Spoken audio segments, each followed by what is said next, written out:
Sir सीटी coronary angiography क्या होता है? हाँ Amit, it's a very important question. देखो, आजकल जब पेशेंट्स आते हैं हमारे पास तो कहते हैं चेस्ट में सर पेन हो रहा है, तो ये एक बहुत यंग पेशेंट भी हो सकता है, एक एल्डरली पेशेंट भी हो सकता है।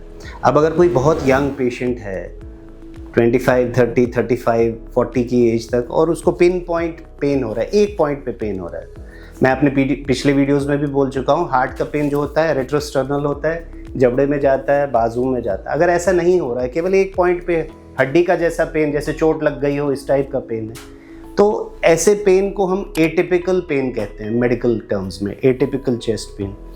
अब एटिपिकल चेस्ट पेन में हम सबसे पहले बोलते हैं आप टीएमटी कर लीजिए, ट्रेडमिल पे दौड़ लीजिए।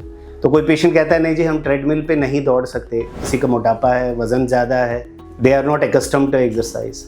तो द अदर ऑप्शन इज़ कि आप सीटी कॉर्नरी एंजियो, सीटी स्कैन से वैसे ही एंजियोग्राफी रिकन्स्ट्रक्ट होती है जैसे हम नॉर्मली एंजियोग्राफी करते हैं। एक तो ये है।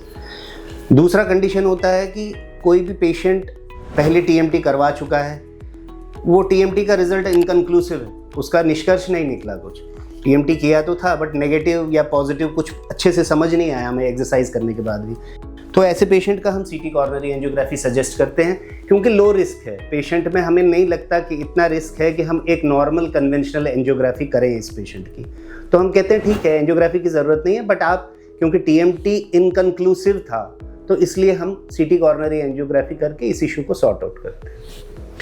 इसके एग्जैक्ट उल्टा है कि एक एल्डरली पेशेंट है, 55-60 ईयर्स ओल्ड है, डायबिटिक है, फैमिली हिस्ट्री हार्ट डिजीज़ की है, स्मोकर है, वज़न ज़्यादा है और टिपिकल चेस्ट पेन हो रहा है, रेट्रोस्टर्नल एरिया में जबड़े में पेन जा रहा है, कहते हैं जब भी मैं चलता हूँ मुझे पेन हो रहा है, तो ऐसे पेशेंट को हमें सीटी कॉर्नरी एंजियोग्राफी जनरली एडवाइस नहीं करनी चाहिए। ऐसे पेशेंट्स को कन्वेंशनल एंजियोग्राफी करनी चाहिए, दो कारणों से। एक तो कि ज़्यादा चांसेस हैं कुछ ना कुछ निकलेगा सीटी कॉर्नरी एंजियोग्राफी में, और सब्सिक्वेंटली आपको एंजियोग्राफी करनी ही करनी पड़ेगी, 2 बार खर्चा होगा पहली बार।